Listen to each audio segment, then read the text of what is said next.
High, আমি ভাস্কর। আজকে কথা বলবো সৃজিত মুখার্জি পরিচালিত যে বইটার নাম হচ্ছে যে অতি উত্তম। সেই অতি উত্তমের কিন্তু প্রথম গান কিন্তু রিলিজ হয়ে গেছে। গানটা কেমন লাগলো সেটা নিয়ে কিন্তু আপনাদের সঙ্গে রিভিউ দেবো। তো চলুন, প্রথমে বলবো যে এই যে গানটা এত দিন মানে বহু বছর বলবো না, বহু সময় পরে কিন্তু আমরা কিন্তু এই রকম একটা গান শুনলাম, যে গানটা গেয়েছে রূপঙ্কর দা। এক কথায় যদি বলি যে এই রকম গান কিন্তু এখনকার সময়ে কিন্তু হয় না। এখনকার সময়ে যে গদা বাংলায় বলছি, যে ধিনচাক ধিনচাক যে ডান্সে ডিজে যেসব গানগুলো হয়, এখনকার সময় এই রকম গান কিন্তু চলই উঠে গেছে।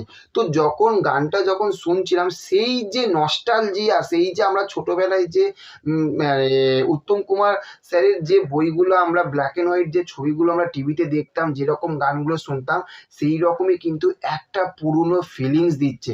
যে সৃজিত মুখার্জির যে বইটার নাম যে রেখেছে যে অতি উত্তম, যে উত্তম কুমারের বাবুর যে সম্বন্ধে যে বইটা যে আমরা দেখতে চলেছি, সেই বইটার সঙ্গে যে গানটা, ওফ, এক কথায় বলবো অসাধারণ, অতুলনীয় কিন্তু এই গানটা হতে চলেছে।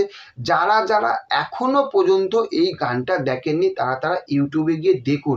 ক্যামেলিয়া প্রোডাকশন হাউস বলে যে এটা রয়েছে, ইউটিউব চ্যানেল রয়েছে ওদের, সেই ওদের কিন্তু ইউটিউব চ্যানেলে কিন্তু গানটা অ্যাভেলেবেল হয়ে গেছে। সবথেকে খারাপ লাগছে এটাই, যে গানটা রিলিজ হবার পরে আমি 1 ঘন্টা পর দেখছি মাত্র 191 জন দেখেছে। তাহলে ভেবে দেখুন যে মানুষের কিন্তু, এবং এই বইটার যে বিশাল যে প্রমোশন হচ্ছে তা না।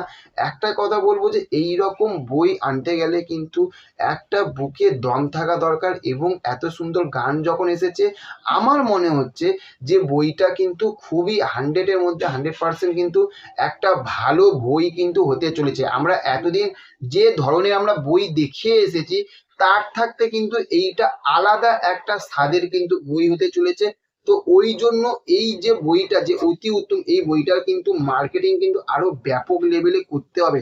তার কারণ ইউটিউবে 101 ঘন্টা পরে 191 জন দেখে আমি পুরো অবাক। তো যারা যারা দেখেনি অবশ্যই গানটা দেখবেন, কেমন লাগলো কমেন্ট বক্সে জানাবেন। আর হ্যাঁ, ভিডিওটা যদি ভালো লেগে থাকে তাহলে অবশ্যই লাইক কমেন্ট শেয়ার করবেন। দেখা হচ্ছে নেক্সট অন্য কোনো ভিডিওতে। Okay, thank you, have a nice day, tata, bye by.